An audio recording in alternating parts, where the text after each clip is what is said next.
Auschwitz fue el campo con mayor número de víctimas en toda la red nazi. Funcionó desde 1940 hasta 1945 como complejo de exterminio y centro de trabajos forzados. Se construyó en el territorio ocupado de Polonia, con 3 campos principales y más de 40 subcampos. Los prisioneros llegaban en trenes de ganado tras viajes de varios días sin agua ni alimento. Al bajar, eran separados en rampas por médicos de las SS que definían quién vivía y quién moría. Millones fueron enviados directamente a las cámaras de gas sin pasar por registro. Otros fueron asignados a trabajos esclavos, tortura sistemática o utilizados en experimentos médicos. Los cuerpos eran cremados o enterrados en fosas. Antes del final, los nazis destruyeron archivos y quemaron evidencia. Aún así, sobrevivieron documentos, testimonios, ruinas, restos humanos y relatos directos que revelan de qué forma operó la máquina de exterminio más letal del Tercer Reich. Cómo se convirtió Auschwitz en una máquina diaria de tortura perfecta.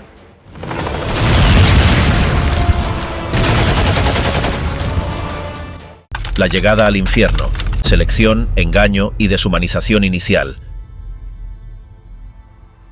Los trenes llegaban por la noche, con puertas selladas y vagones abarrotados.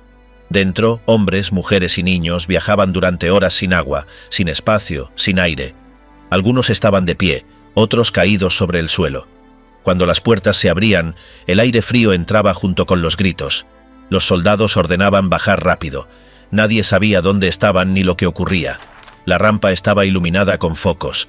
A cada lado había guardias, perros y oficiales uniformados. Un altavoz repetía que no había motivo para temer, que solo se trataba de un procedimiento de rutina. Los recién llegados eran guiados hacia filas separadas, mientras se les pedía que dejaran su equipaje en el suelo. Les prometían que lo recuperarían más tarde. En pocos minutos comenzaba la selección. Oficiales de las SS, acompañados por médicos, observaban a cada persona que pasaba. Con un simple movimiento de la mano, enviaban a unos hacia la izquierda y a otros hacia la derecha. No ofrecían explicaciones. Algunos eran separados de sus hijos, otros de sus padres. Nadie sabía por qué. La mayoría pensaba que era algo temporal.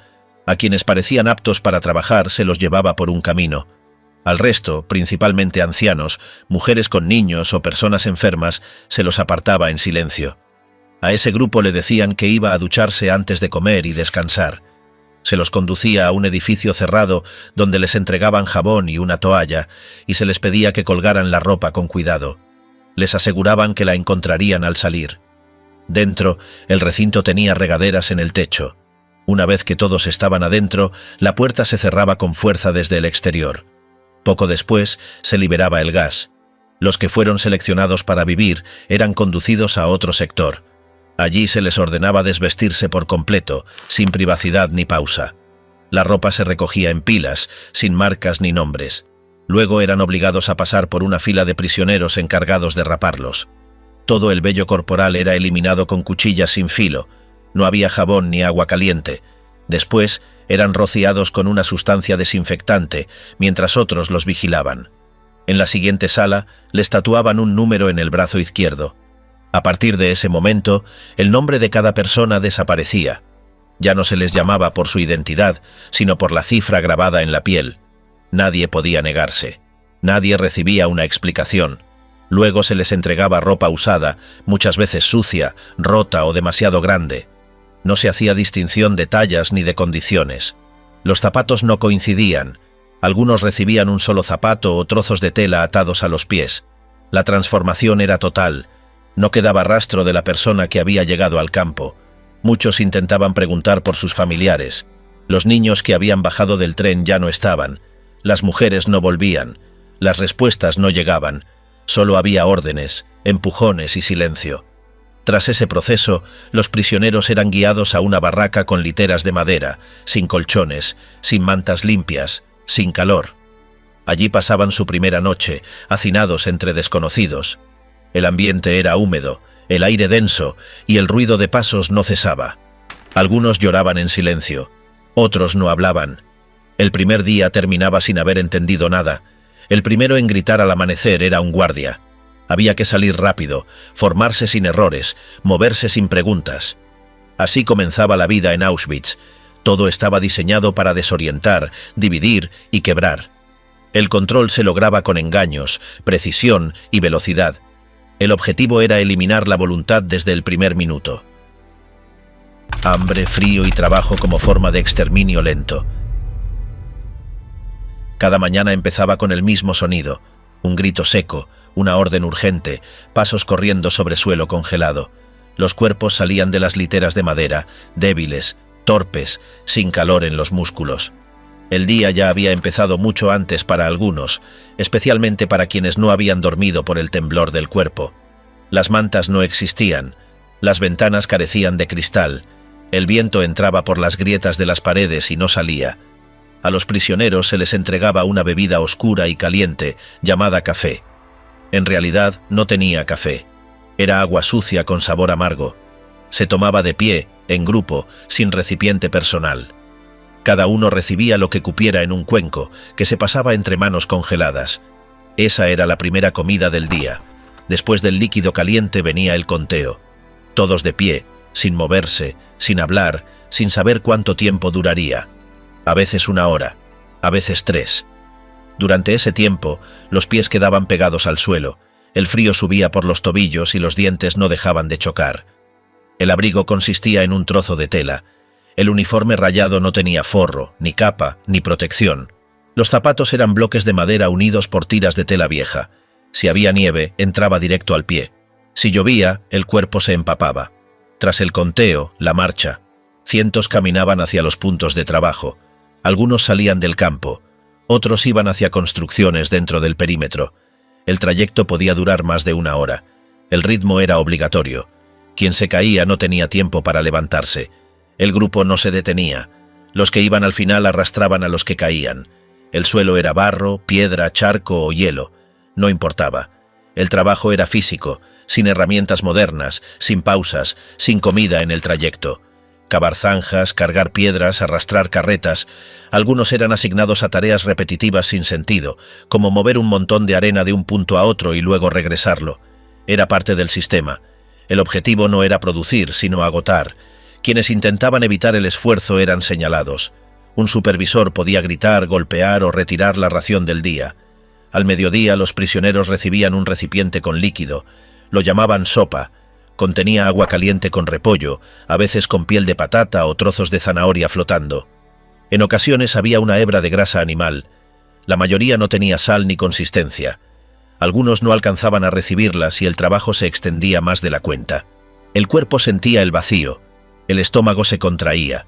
El temblor no se detenía ni con el calor de la sopa. El trabajo continuaba hasta que oscurecía. La luz del sol no era guía, pero sí el reloj del hambre. Al regresar al campo el paso era más lento, las piernas dolían, el aire estaba más frío. Al llegar otra fila, otro conteo, otro tiempo de pie. Algunos ya no respondían, había que sacudirlos. Quienes no se movían eran cargados o dejados en el suelo. Nadie preguntaba. La cena consistía en una rebanada de pan, a veces una cucharada de margarina. En días específicos, una mezcla gris de harina cocida. El pan era compacto, duro, racionado por peso. Cada pieza tenía que alcanzar para varios. Algunos cortaban con el borde de una chapa oxidada. Quienes tenían suerte recibían una parte sin moho. Durante la noche, los cuerpos se apilaban por calor. 3, 4 o 5 personas por litera. No había mantas. El uniforme mojado se secaba sobre la piel. El vapor del cuerpo formaba escarcha en las paredes. Respirar costaba. Dormir no era posible para todos. Algunos despertaban con calambres. Otros con sangre en las encías. Algunos simplemente no despertaban. La pérdida de peso era constante. Cada semana, el cuerpo se hacía más frágil. Las costillas sobresalían. Las rodillas temblaban al levantarse. Los párpados dolían. Las heridas no cerraban. Las encías sangraban. El cabello caía. Los dedos perdían color. Nadie hablaba de eso. Solo se caminaba. El frío aumentaba con los meses. El invierno era una condena. Los barracones no tenían calefacción. Las ventanas estaban rotas. El viento cruzaba de un lado a otro. Las manos se agrietaban. Los pies se inflamaban. Las orejas perdían sensibilidad. Algunos se arrancaban las uñas para liberar presión. Los zapatos no secaban nunca. Las medias no existían. A quienes mostraban señales de debilidad se les vigilaba. Si alguien se caía en el trabajo, recibía un golpe. Si tardaba en levantarse, otro. Si se quedaba inmóvil, no recibía sopa. Si insistía en caer, desaparecía del conteo. No hacía falta un anuncio. Solo faltaba una figura en la fila. El hambre no era un error del sistema. Era parte del diseño. Las raciones estaban pensadas para mantener al cuerpo en línea de colapso. Lo justo para seguir caminando, lo mínimo para evitar una muerte inmediata. El límite era intencional. Cada caloría se contaba. Cada cucharada tenía medida. Quienes intentaban guardar parte del pan eran castigados. Esconder comida era considerado robo. El pan era controlado por los capos. Algunos comerciaban con porciones. Una mordida de pan podía costar una hora extra de trabajo. Un sorbo de sopa se intercambiaba por un trozo de abrigo. El debilitamiento era progresivo. Las piernas ya no respondían. El estómago dolía incluso vacío. El cuerpo se endurecía al caminar. Las manos no podían cerrar el puño. La espalda se curvaba. El cuello colgaba. El color desaparecía del rostro. La piel se pegaba al hueso. La respiración era un esfuerzo. A quienes ya no podían sostener una pala, se les asignaban tareas más simples. Barrer, cargar objetos livianos, limpiar zonas sucias. Ese cambio no era un premio. Era el paso previo a ser excluido del grupo de trabajo.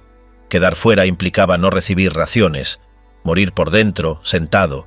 Algunos buscaban comida en la basura, otros robaban cáscaras del suelo, algunos recogían insectos. Todo lo que se podía masticar era comido. Algunos bebían agua estancada, otros chupaban nieve. Nadie compartía nada. El hambre no permitía gestos. Los cuerpos se convertían en siluetas. No había forma de saber la edad exacta. Todos parecían viejos. Todos temblaban al caminar. Todos miraban al suelo. La fuerza era invisible. El cuerpo seguía por rutina, por miedo, por costumbre. Ningún músculo respondía al deseo, solo al miedo. En los días de más frío, el campo entero se movía más lento. Las filas eran más largas, los caídos más frecuentes, los castigos más rápidos. A nadie se le permitía dejar de trabajar por el clima. La nieve cubría los zapatos. El sudor se congelaba en la piel. El trabajo no era para construir algo útil, era para destruir desde adentro. Día tras día se reducía la capacidad de pensar, de reaccionar, de hablar. El cuerpo se convertía en una herramienta gastada. El objetivo no era la productividad, era el desgaste controlado. Las palizas como rutina diaria. En el interior del campo los golpes no eran excepciones, tampoco advertencias. Eran parte del sonido diario, como los silbatos o las órdenes gritadas al amanecer. Las palizas no requerían motivo claro. Bastaba estar en el lugar equivocado, girar la cabeza, no reaccionar lo suficientemente rápido. Cualquier gesto podía convertirse en señal de ataque. Los encargados de aplicarlos eran los capos, prisioneros con autoridad sobre los demás. Algunos llevaban brazaletes de colores. Otros solo imponían respeto con el tono o la mirada. Muchos portaban bastones gruesos, fabricados con madera, metal o goma endurecida. Algunos utilizaban cables eléctricos viejos, mangos de herramientas o palos sacados de los barracones. Las manos también servían. Al llegar al campo, un golpe marcaba el inicio. No importaba si uno era nuevo. No hacía falta hablar el idioma. El cuerpo aprendía rápido qué movimiento generaba dolor. Los recién llegados recibían un golpe solo por caminar lento, mirar al guardia, quedarse quietos o hacer preguntas. El mensaje era inmediato. Moverse en línea recta, rápido y en silencio. Cada fila, cada formación, cada traslado traía consigo la posibilidad de recibir un bastonazo. No se daban instrucciones previas. Los errores no se corregían con palabras, solo con impacto. El castigo no se aplicaba por gravedad del acto, sino por disponibilidad del castigo. Estaba al alcance de la mano. Siempre había algo con que golpear. En los barracones, los golpes eran parte del control. El capo dormía separado. Tenía cama propia, abrigo y privilegios. Si alguien roncaba, estornudaba o hablaba en voz alta, el castigo podía llegar de inmediato. Un palo en las costillas, un empujón con la bota o una bofetada abierta. Nadie intercedía. El silencio era norma. Durante la formación matutina, las palizas eran públicas. Quien salía de la línea, hablaba, se tambaleaba o giraba la cabeza, era arrastrado al frente. Allí, delante de todos, recibía una golpiza. A veces bastaban 5 bastonazos, otras veces eran 15 o 20. El número no estaba fijado. El ritmo lo marcaba el humor del agresor. Algunos contaban en voz alta, otros golpeaban en silencio. Las herramientas variaban. Bastones de madera eran los más comunes. También se usaban correas, látigos improvisados con cinturones trenzados, culatas de fusil o incluso cajas metálicas. Algunos capos preferían usar los puños, otros la rodilla, el codo o la bota. Golpeaban la espalda, las costillas, las piernas, la cabeza, donde cayera. En ocasiones los golpes formaban parte de un castigo colectivo. Si un grupo no trabajaba con suficiente rapidez, todos eran obligados a formar un círculo. Uno a uno pasaban por el centro. El capo los golpeaba con el mismo objeto, sin descanso. Luego llegaba el turno del siguiente. El castigo podía durar 1 hora entera. Nadie salía ileso. Las palizas también se aplicaban en la zona de trabajo. Quien se detenía un segundo, quien dejaba caer una herramienta, quien preguntaba por agua, era arrastrado a un rincón. Allí, el supervisor del grupo usaba lo que tuviera a mano. A veces un hierro, otras veces una pala. El golpe no terminaba con el sonido. Seguía con la humillación. Se obligaba al castigado a levantarse y seguir trabajando, sangrando o cojeando. Si alguien caía por agotamiento, el golpe era automático. Primero un grito, luego una patada en la espalda o en la cabeza. Si no se levantaba, 2 capos lo arrastraban fuera de la fila y lo pateaban hasta que se ponía de pie. Si no lo lograba, lo dejaban tirado.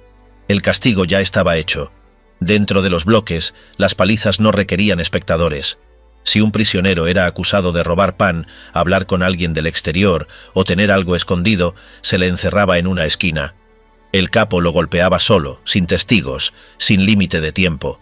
A veces lo hacía durante media hora, a veces hasta que se cansaba.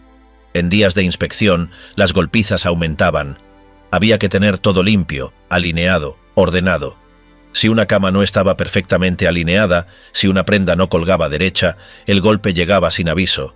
A veces con bastón, otras veces con un tablón, un objeto metálico o una vara de escoba. Todo servía para golpear. Algunos golpes tenían nombre. El castigo de 100 era una secuencia de 100 bastonazos, aplicados con ritmo, en la misma parte del cuerpo. A veces en la espalda, otras en los muslos o la planta del pie. El prisionero debía contar en voz alta. Si se equivocaba en el número, se volvía a empezar. Algunos desmayaban en el intento. Si caían al suelo, se les arrojaba agua encima para continuar. Otros castigos consistían en hacer agacharse y levantarse cientos de veces, recibiendo un golpe si no se hacía al ritmo esperado. Los guardias consideraban que el cuerpo debía responder sin rechistar. La demora era falta de disciplina. La reacción lenta, desobediencia. El grito no era señal de dolor, era señal de debilidad. Quien gritaba recibía más golpes. Los castigos servían como espectáculo. Se colocaban a los prisioneros en medio de la plaza. Se ordenaba a todos formar un círculo. El que había cometido una falta era llevado al centro. Allí, frente a cientos de personas, recibía la paliza. Algunos quedaban inconscientes. Otros se arrastraban de vuelta. Nadie podía apartar la mirada. El castigo también era psicológico. La frecuencia no disminuía con el tiempo. Con los años, la rutina de las palizas se volvió parte de la estructura del campo. El castigo físico era igual de común que el pan. Los nuevos lo aprendían el primer día. Los antiguos ya no lo sentían. El cuerpo desarrollaba una resistencia al golpe, pero no al miedo. El clima no influía. Lloviera, nevara o hiciera calor, los golpes llegaban igual. Si un prisionero resbalaba por el hielo, recibía un bastonazo por torpe. Si sangraba por una herida mal curada, otro por ensuciar. Si caminaba lento por agotamiento, otro más. Todo se castigaba. El lenguaje corporal se modificaba. Nadie giraba la cabeza. Nadie respondía a un empujón. Nadie protestaba. Todos sabían que cualquier palabra podía convertirse en detonante. La mirada al suelo, los brazos pegados al cuerpo, el paso rápido. Todo era defensa. Los golpes también se usaban como advertencia. Un capo podía pegarle a uno para controlar a 20. No hacía falta que el agredido hiciera algo. Solo servía como ejemplo. El dolor ajeno servía como freno para los demás. La obediencia nacía del miedo. Los prisioneros más débiles eran blanco fácil. Los enfermos, los ancianos, los más delgados, eran golpeados con más frecuencia. Los capos sabían que no protestarían. También se descargaban con los recién llegados. Golpear a un nuevo servía para imponer respeto. Algunos capos convertían las palizas en rutina diaria. Tenían horarios. Golpeaban después del conteo. o al regreso del trabajo. Lo hacían como parte de su rol. Algunos lo disfrutaban, otros lo consideraban necesario. Todos lo aplicaban. Los guardias SS también participaban. Si veían a alguien moverse fuera de su lugar, lo empujaban al suelo con el fusil. Si hablaban entre ellos, golpeaban con la culata. Si reían, pateaban con la bota. No había advertencia previa. Los prisioneros aprendían a anticipar. Al ver el gesto del capo, sabían cuándo venía un golpe. Algunos intentaban cubrirse, otros se dejaban llevar. El cuerpo reaccionaba antes que la mente. Mengele y la ciencia de la crueldad médica. En un pabellón apartado dentro del complejo de Auschwitz-Birkenau se levantaba un edificio bajo, rodeado de alambre. Allí operaba Josef Mengele. Llevaba uniforme impecable, botas lustradas y caminaba entre pacientes como si dirigiera una clínica. Pero no curaba. Ordenaba cortes, pruebas y operaciones sin anestesia. Su interés era otro. Los gemelos eran su obsesión. En cada convoy recién llegado se buscaban pares idénticos. Si dos niños tenían rasgos similares, eran separados del grupo general. No iban al gas ni al trabajo forzado. Eran dirigidos al bloque de experimentación. Se les entregaba ropa, colchones, raciones. Algunos pensaban que habían tenido suerte. Era lo contrario. Cada par recibía un número. Se registraban sus medidas, color de ojos, altura, forma del cráneo. Luego comenzaban las pruebas. Primero análisis de sangre repetidos, después inyecciones desconocidas. Algunos desarrollaban fiebre, erupciones, convulsiones. Los médicos observaban, anotaban reacciones. Si uno enfermaba, el otro también recibía la misma sustancia. El objetivo era comprobar simetrías biológicas. Cuando uno moría, el otro era ejecutado. El interés pasaba a la autopsia. Se examinaban los órganos, se comparaban tejidos. El resultado se almacenaba en archivos. Ninguna familia recibía explicación. Ningún cuerpo era devuelto. En otro sector, los cuerpos eran abiertos en vida. Se realizaban cortes abdominales sin ningún tipo de sedación. Los prisioneros eran amarrados a la mesa con correas. Se les sujetaban brazos y piernas. Se retiraban secciones de intestino, fragmentos de hígado, parte de los pulmones. La única preparación era una inyección para evitar espasmos. El dolor era absoluto. Algunos gritaban hasta perder la voz. Otros se desmayaban en medio del procedimiento. Cuando la respiración se volvía irregular, los asistentes observaban la reacción. Si el sujeto dejaba de moverse, Mengele ordenaba cerrar el cuerpo y enviarlo a cremación. Si sobrevivía, se le devolvía al barracón para su recuperación. A los pocos días, era devuelto para una segunda intervención. Hubo prisioneros que pasaron por 3 o 4 operaciones. Las heridas no sanaban, se infectaban. No se aplicaban vendas ni antibióticos, solo trapos húmedos o papel de diario. El cuerpo se debilitaba y servía como muestra de degeneración. Esa también era parte del experimento. Las mujeres eran sometidas a pruebas de esterilización. Se introducían sustancias en el útero por medio de jeringas improvisadas. En ocasiones, se aplicaban radiaciones directas sobre el abdomen. Algunas perdían la movilidad. Otras quedaban con hemorragias constantes. A muchas se les extirpaban los ovarios. A algunas se les sellaban las trompas con químicos calientes. Después del procedimiento, se ordenaba a las pacientes mantenerse en cama. No se les entregaba analgésicos, tampoco agua. Si alguna se quejaba, se le aplicaban inyecciones para dormirla. Si despertaba gritando, se le amordazaba. La mayoría no sobrevivía más de 2 semanas. Los niños también eran blanco de los experimentos. Se tomaban recién nacidos y se les inyectaban bacterias directamente en la médula. Otros eran sometidos a transfusiones cruzadas entre diferentes grupos sanguíneos. Muchos sufrían colapsos. Algunos perdían el habla. Otros dejaban de caminar. Los síntomas se anotaban en fichas.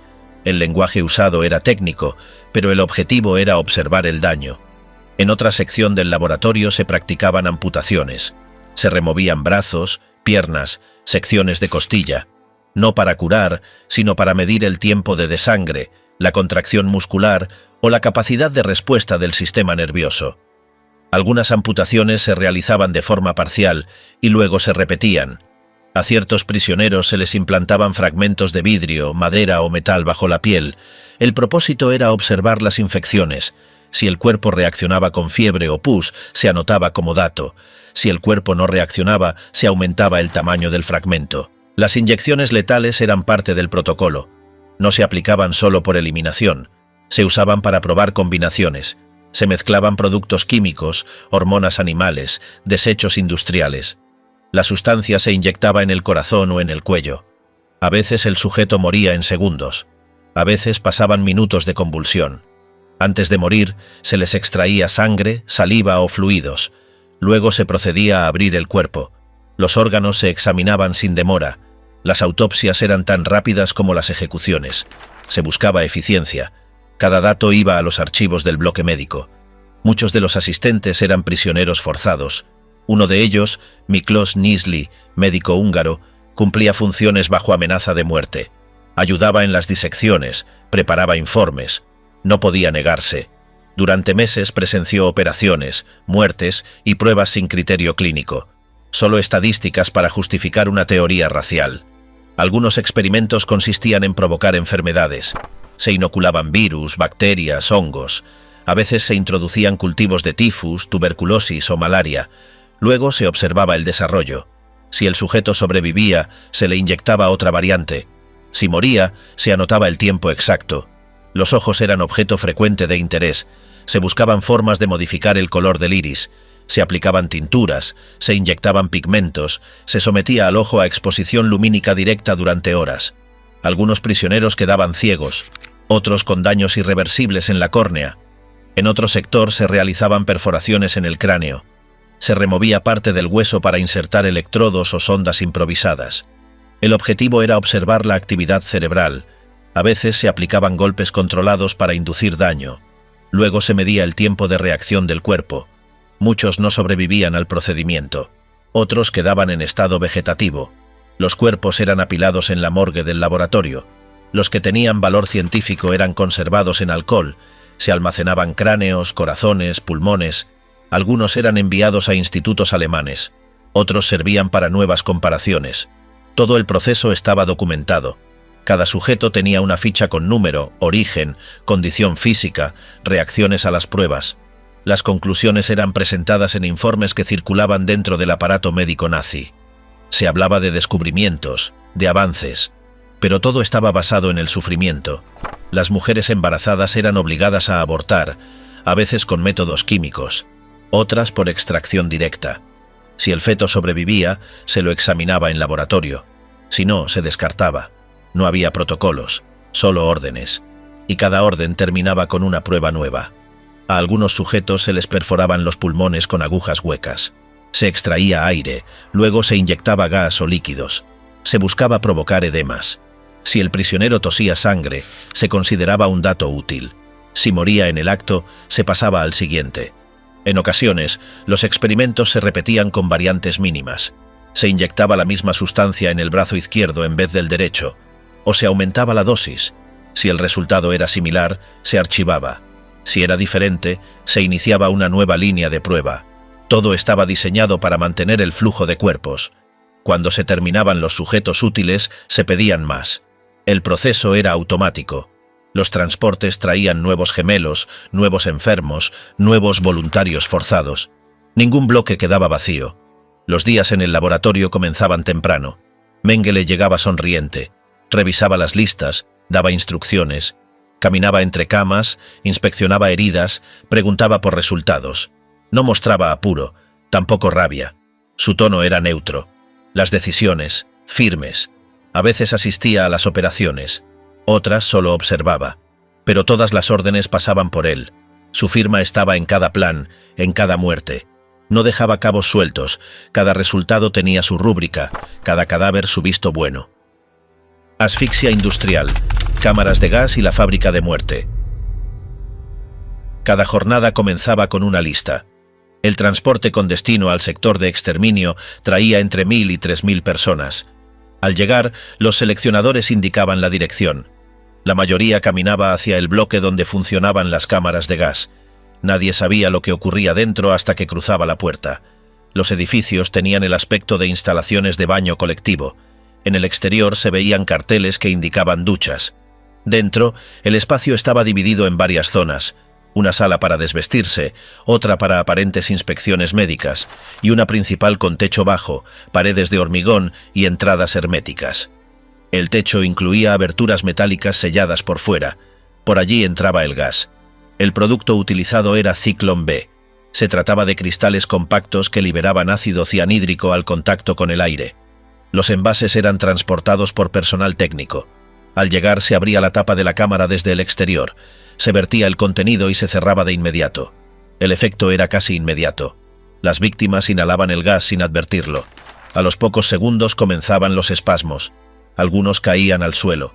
Otros se apilaban contra la puerta tratando de respirar por la rendija inferior.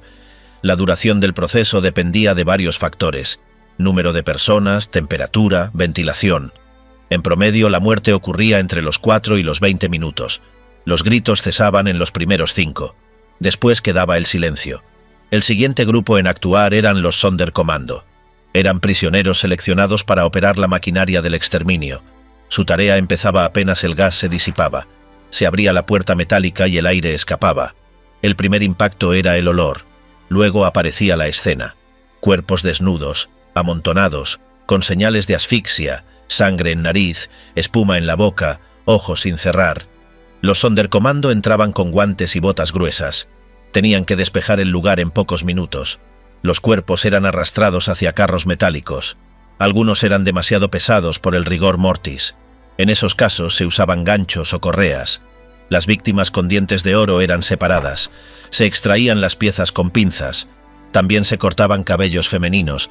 Todo era clasificado en sacos. Una vez fuera de la cámara, los cuerpos eran conducidos a los hornos. Estos estaban ubicados en el mismo edificio o en un anexo contiguo.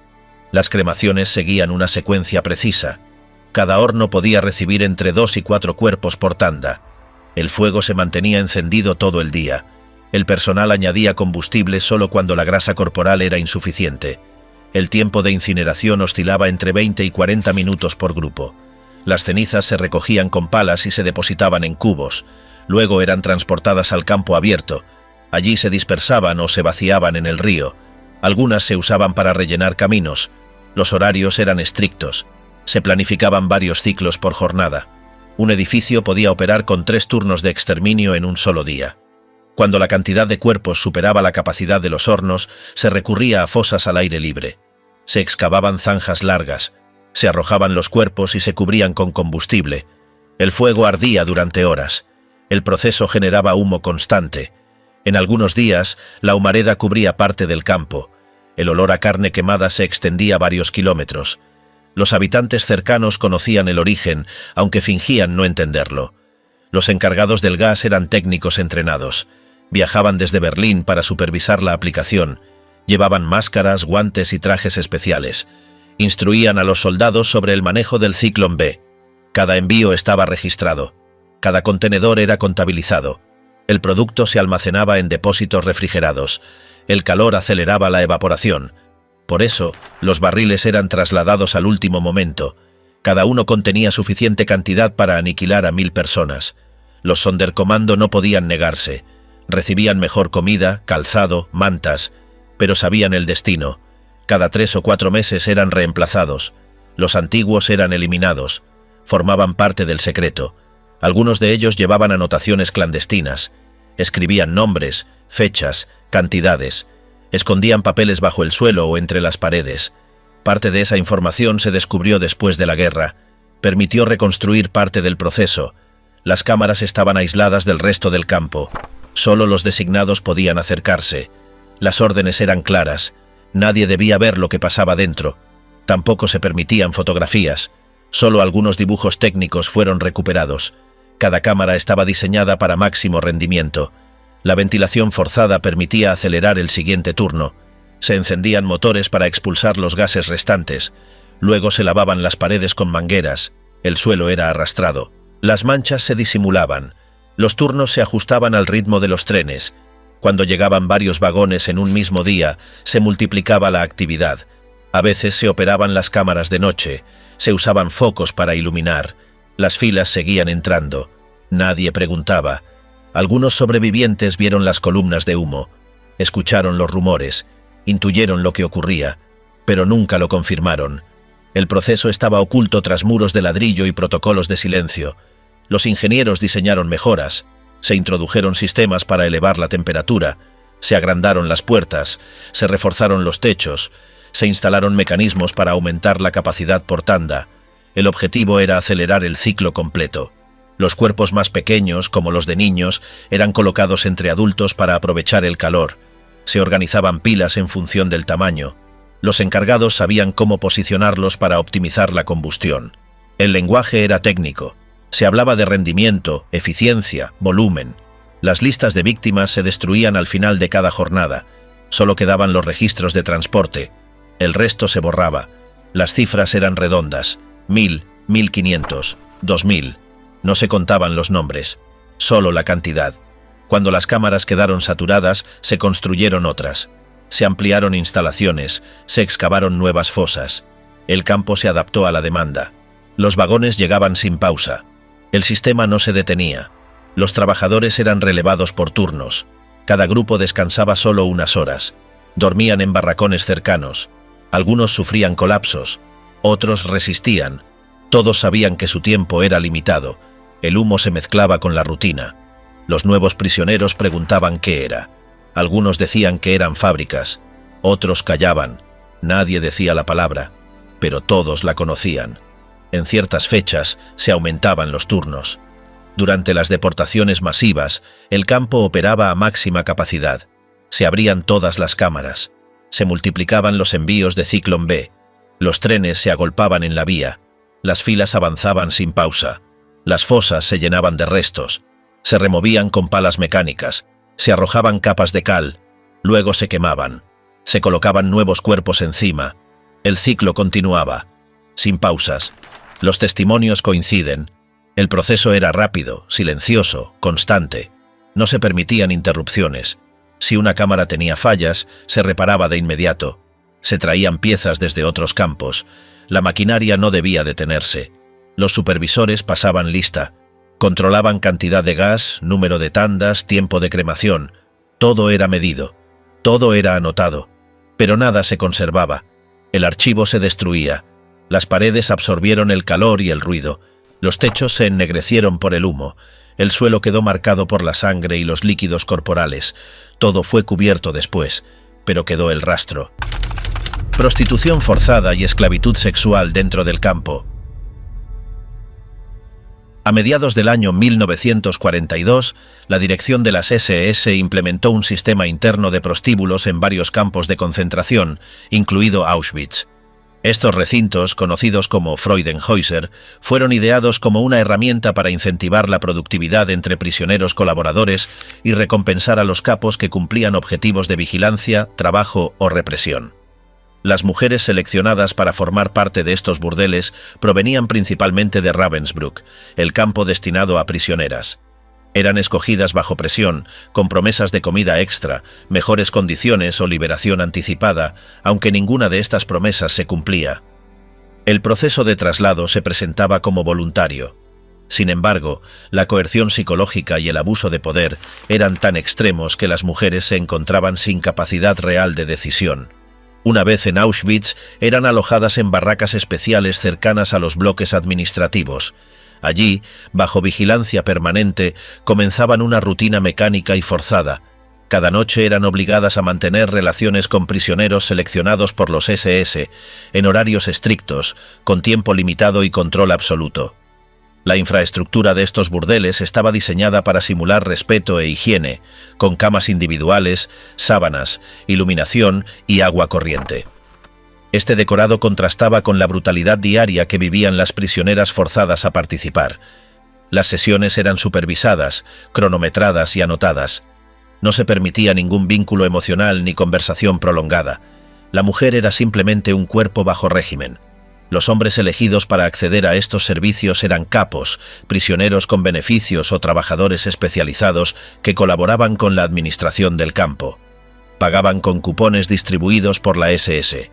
Aquellos que no cumplían funciones útiles estaban excluidos. Las visitas eran de 10 a 15 minutos y podían repetirse si el preso era considerado eficiente por los supervisores. La recompensa era un premio a la obediencia.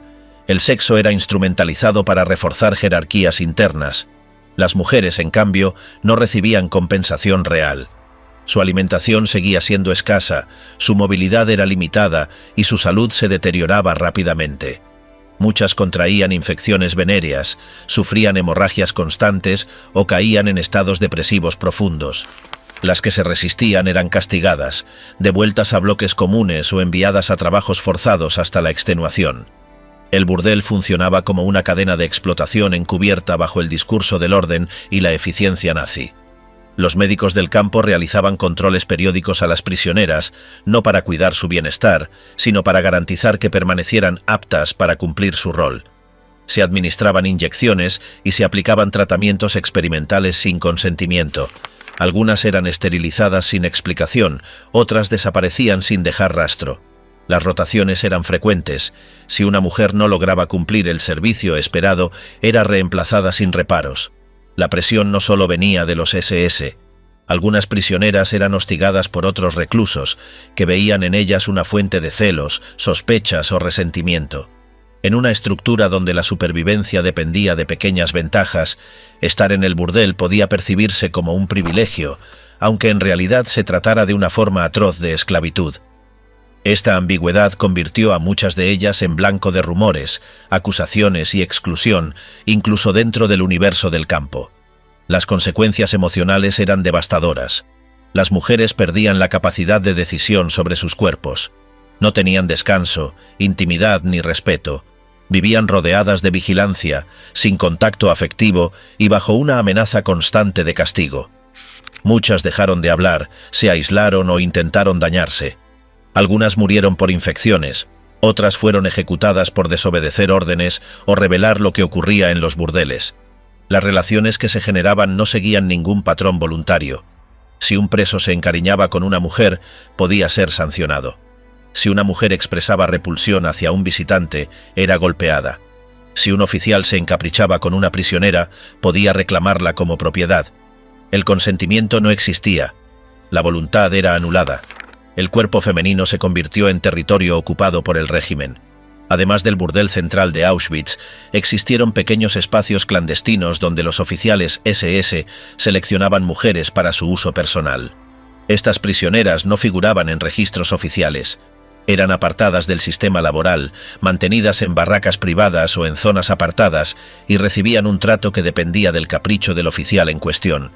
A veces duraban días, otras semanas. Su destino final era siempre incierto. En el caso de algunas mujeres jóvenes, la coacción sexual no venía acompañada de amenazas explícitas, sino de ofertas de protección o comida. Un guardia podía prometer raciones extra a cambio de favores. Un capo podía ofrecer una manta en invierno a cambio de sumisión. La estructura de poder sexual estaba integrada en todos los niveles del campo. El chantaje, el abuso y el dominio se convirtieron en moneda corriente. La documentación sobre este sistema es escasa, ya que muchas víctimas sobrevivientes optaron por el silencio. Algunas temían ser juzgadas como colaboradoras, otras querían borrar ese capítulo de su memoria. Incluso décadas después, hablar del tema implicaba una revictimización. Sin embargo, los documentos nazis, los testimonios de testigos y los interrogatorios a oficiales tras la guerra permitieron reconstruir una parte de esta red de esclavitud sexual. Las autoridades nazis justificaban estos burdeles como medidas de disciplina y prevención. Sostenían que el acceso regulado a relaciones sexuales reduciría la violencia entre prisioneros y evitaría relaciones homosexuales o desórdenes. En realidad, se trataba de un experimento de control absoluto sobre el cuerpo humano, disfrazado de pragmatismo militar. La sexualidad fue transformada en instrumento de dominación total. El destino final de muchas mujeres utilizadas en los burdeles fue el olvido. Algunas murieron en los propios campos por enfermedad, otras fueron deportadas a lugares donde desaparecieron sin registro. Solo una pequeña parte logró sobrevivir y testimoniar. Sus voces permiten reconstruir uno de los aspectos más silenciados del sistema de Auschwitz, la violencia sexual institucionalizada, sistemática y estructural. Castigos ejemplares, ahorcamientos, fusilamientos y mutilaciones. El castigo ejemplar fue una pieza esencial en el engranaje represivo de Auschwitz. No se trataba de sancionar faltas, sino de transformar cada acto punitivo en una advertencia directa. El campo operaba bajo una lógica de escarmiento. La muerte se usaba como mensaje, como herramienta para quebrar el pensamiento individual. Cada ejecución pública estaba diseñada para provocar miedo, sumisión y obediencia. En el patio interior del campo base se levantaba una estructura de madera. Allí, frente a cientos de prisioneros formados en silencio, se llevaban a cabo los ahorcamientos. No existía margen de apelación. La sentencia era ejecutada con una mecánica repetida. El preso, rodeado por miembros de la SS, subía a la tarima. A veces le permitían hablar. En otras, un capo le arrancaba la gorra antes de colocarle la soga. El verdugo ajustaba el lazo y la trampa se abría. El cuerpo quedaba suspendido hasta inmovilizarse. El silencio era obligatorio. El mínimo murmullo podía convertirse en motivo de sospecha o represalia. Estos ahorcamientos solían aplicarse por infracciones como intentar escapar, robar comida o entablar contactos prohibidos. El castigo excedía al individuo. La instrucción era clara: todos debían ver. Si alguien desobedecía, los SS repetían la escena con otro prisionero. El espectáculo buscaba infundir parálisis emocional. La muerte pública no solo liquidaba al reo, sino que transformaba al espectador en rehén de su propio miedo. En ocasiones, la víctima era un joven acusado de conspirar. En otras, un anciano que había recogido papas del basurero. La ejecución no distinguía edad ni salud. La norma consistía en borrar la voluntad. No se exigía explicación, solo obediencia. Las ejecuciones por fusilamiento seguían otra lógica. Generalmente se realizaban fuera del alcance visual de los prisioneros comunes. En los primeros años del campo, se utilizaba una pared de concreto conocida como el muro negro. Frente a ella, bajo vigilancia cerrada, los presos eran alineados. La orden venía del comandante del campo o de algún jefe de bloque. Una vez listos, los oficiales disparaban a corta distancia. Los cuerpos caían en línea y otros prisioneros eran obligados a retirarlos. En varias ocasiones se ejecutó a grupos enteros bajo cargos de sabotaje o rebelión. No existía juicio ni defensa. El proceso era directo: selección, traslado, muerte. El impacto no se limitaba a los presentes. La noticia circulaba con velocidad entre barracas. Bastaba una señal para provocar un colapso colectivo. La estrategia de terror colectivo era permanente. Las mutilaciones como castigo se aplicaban con menor frecuencia, pero tenían un propósito específico: destruir físicamente sin matar. Los reos que intentaban escapar y eran recapturados eran obligados a soportar amputaciones sin anestesia o con herramientas rudimentarias.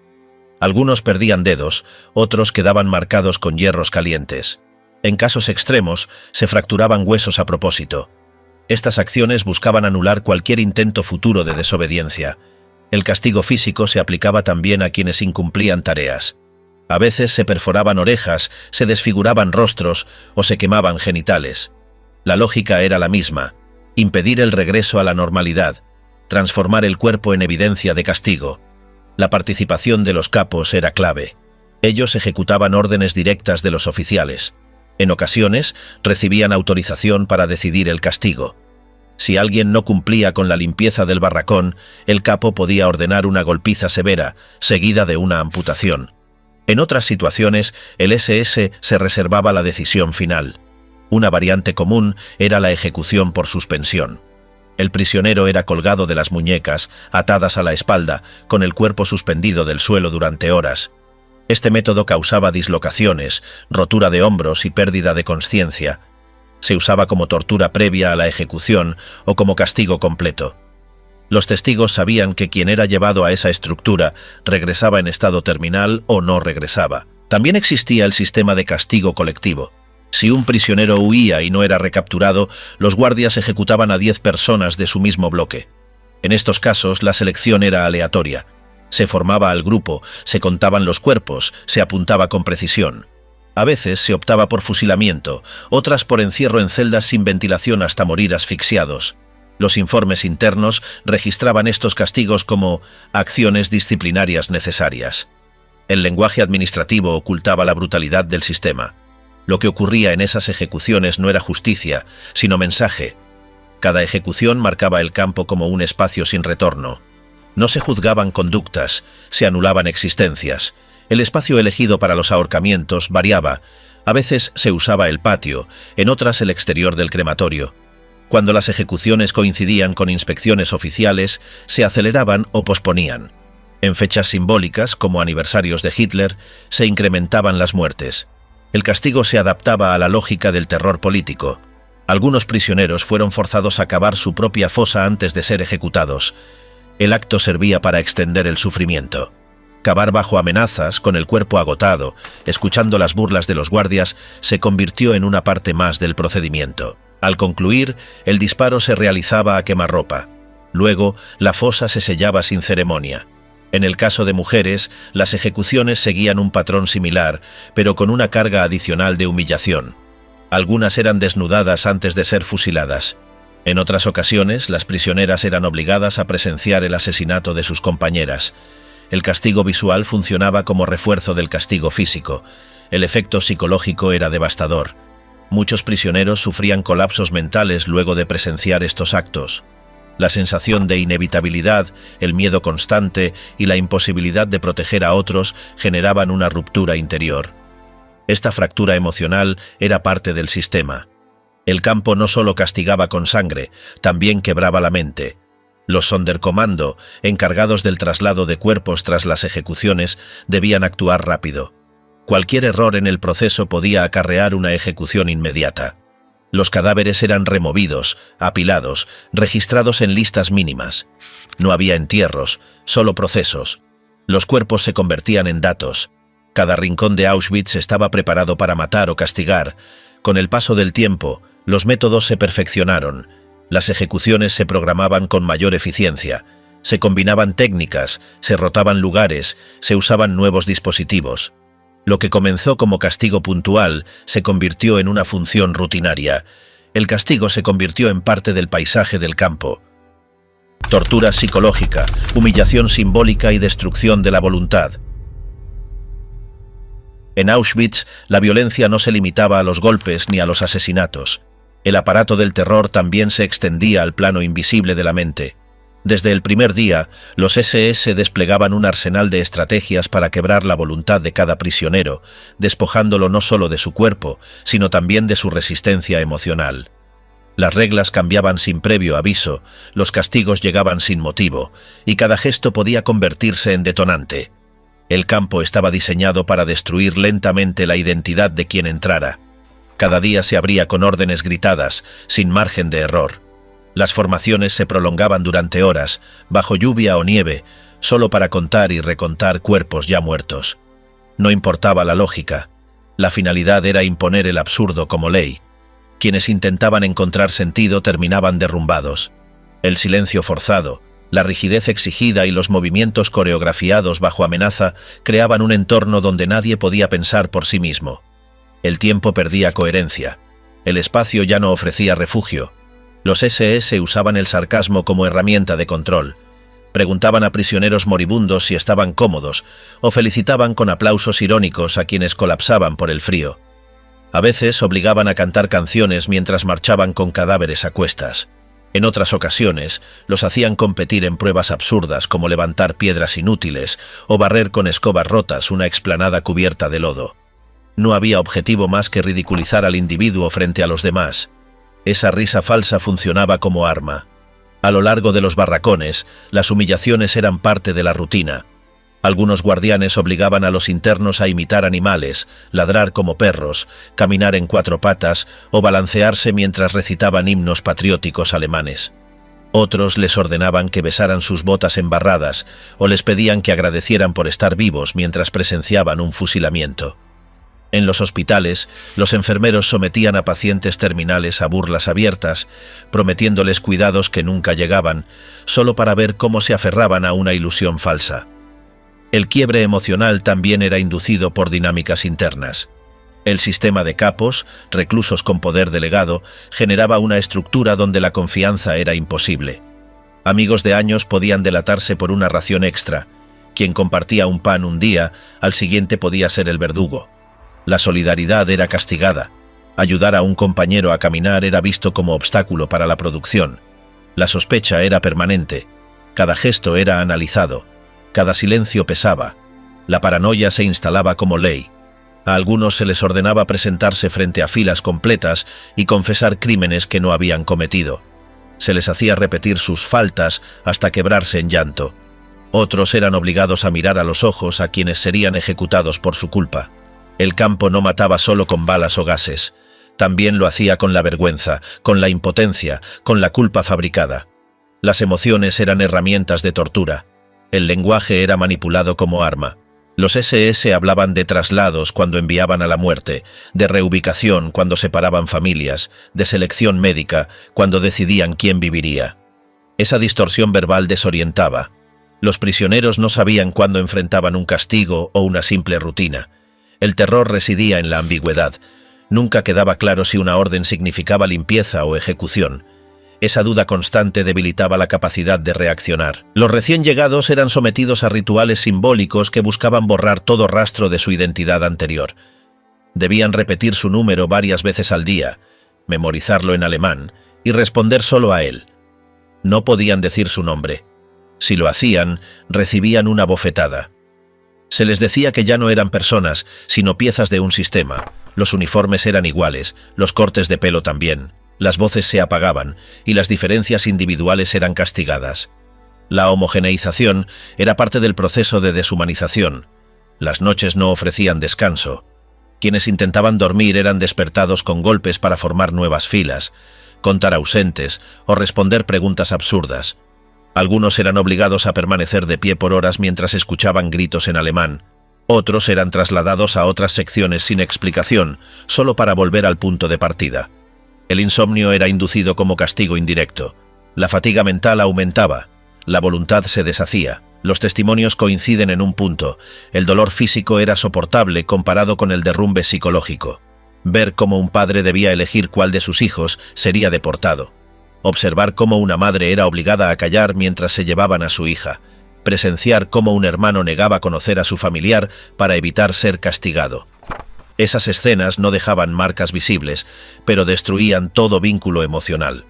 El campo no solo mataba cuerpos, destrozaba vínculos. A los prisioneros judíos se les imponían tareas que buscaban destruir su fe y sus prácticas. Algunos eran forzados a pisotear libros sagrados, limpiar baños con objetos religiosos o trabajar en días clave de su calendario espiritual. La humillación no era aleatoria, se apuntaba al alma. El castigo estaba orientado a erosionar la dignidad cultural y espiritual de cada individuo. La ruptura con el pasado era inducida a diario. El miedo también se alimentaba con falsas esperanzas. Se prometían traslados que nunca ocurrían, se anunciaban reducciones de penas que eran trampas, se ofrecían trabajos livianos que terminaban en emboscadas. La confianza en la palabra ajena se rompía. Nadie creía en nadie.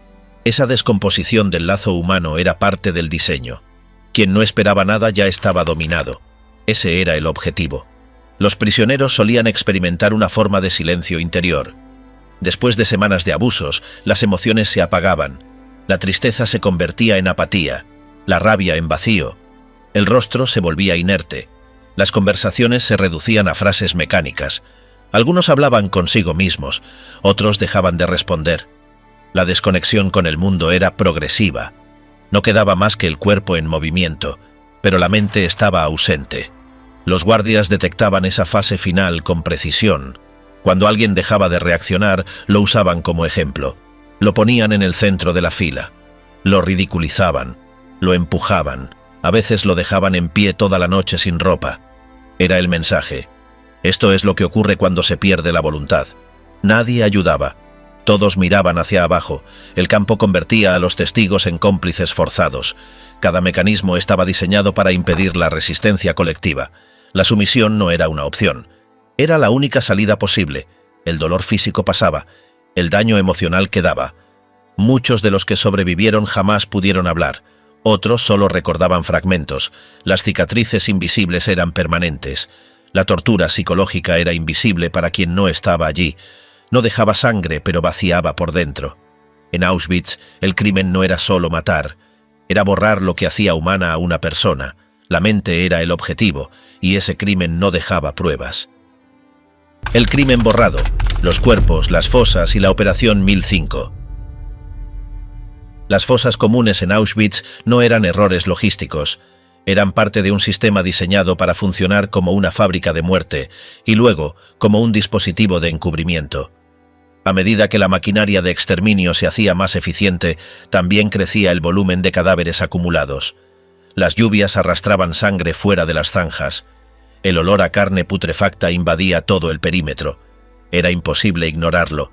Entonces surgió la urgencia por borrar la evidencia. Así comenzó la fase final, el intento de desaparecer el crimen. A partir de 1942, los cuerpos sin procesar saturaban el sistema de cremación. La sobrecarga obligó a abrir grandes fosas donde se lanzaban cadáveres por cientos. Los Sonderkommando, prisioneros obligados a manejar los cuerpos, eran quienes cavaban, arrastraban y apilaban restos humanos como si fueran basura. Algunos testigos afirmaron haber contado más de 2000 cadáveres en un solo pozo. Las pilas de cuerpos se mezclaban con barro, cal y cenizas viejas. En días de viento, partículas de hueso volaban sobre el campo. A finales de 1942 y durante 1943 se produjo un cambio radical. Himmler y sus asesores sabían que la derrota comenzaba a asomar en el este. La idea de que algún día habría juicios o investigaciones ya no parecía absurda. El Reich comenzó a planear la desaparición física de sus crímenes. Nació así la Operación 1005. Este programa tenía un único objetivo: eliminar toda evidencia del asesinato masivo. Auschwitz, junto con otros campos, recibió instrucciones claras: excavar las fosas, incinerar los cuerpos y dispersar los restos. El encargado directo de esta operación fue Paul Blobel, un oficial de las SS con experiencia previa en matanzas masivas en Ucrania. Blobel llegó a Auschwitz acompañado por especialistas en destrucción de pruebas. El procedimiento era simple pero brutal. Se sacaban los cadáveres ya enterrados, se colocaban sobre parrillas improvisadas con rieles de tren y se encendían con gasolina. Las llamas alcanzaban varios metros de altura. El humo podía verse desde kilómetros. Quienes vivían en las aldeas cercanas hablaban de un cielo gris permanente y de ceniza en los pozos. Los Sonderkommando, bajo amenaza directa de ejecución, eran los responsables de desenterrar, cargar y alimentar estas piras día y noche. El fuego nunca se detenía. Cuando terminaban con una fosa, comenzaban con la siguiente. Muchos de ellos trabajaban con trapos amarrados al rostro para no vomitar. Algunos caían desmayados por el calor, otros colapsaban por agotamiento. Pero sabían que no podían parar. Quien se detenía era reemplazado, y quien era reemplazado terminaba ejecutado. El sistema de eliminación incluía además un componente de trituración. Los huesos que no ardían completamente eran recogidos y molidos con mazos o prensados con rodillos metálicos. Las cenizas eran luego mezcladas con tierra y esparcidas en los campos. Otras veces se arrojaban en ríos o lagunas artificiales. En algunos casos se llegó a cargar vagones enteros de residuos humanos que eran llevados fuera del complejo para ser descartados. Cada rastro debía desaparecer. Ni un diente, ni una vértebra, ni una huella quedaba intacta. La operación incluyó también el desmontaje de crematorios que estaban dañados o eran demasiado visibles. Las estructuras metálicas fueron desmanteladas, las paredes dinamitadas y los escombros cubiertos con césped para simular abandono. Se taparon conductos de ventilación, se vaciaron los canales de drenaje de sangre y se encementaron espacios donde habían funcionado cámaras. Algunas áreas fueron convertidas en campos de cultivo. Incluso se llegaron a plantar árboles para ocultar las zonas donde se habían quemado cuerpos al aire libre. En 1944, ante el avance del Ejército Rojo, la destrucción se volvió más frenética. Las SS aumentaron los turnos de cremación y ordenaron la aniquilación total de los Sonderkommando que conocían los detalles del proceso. El 7 de octubre de ese año, un grupo de estos prisioneros se rebeló. Sabían que su ejecución era inminente. Usaron explosivos escondidos para volar uno de los crematorios. Algunos escaparon, pero fueron cazados en las siguientes horas. La mayoría murió en el intento, pero la rebelión dejó una marca imborrable. Los únicos testigos del proceso de destrucción habían hablado con fuego. Muchos de los detalles de la Operación 1005 fueron reconstruidos después gracias a los testimonios de prisioneros sobrevivientes, fragmentos de documentos y restos que no lograron ser eliminados.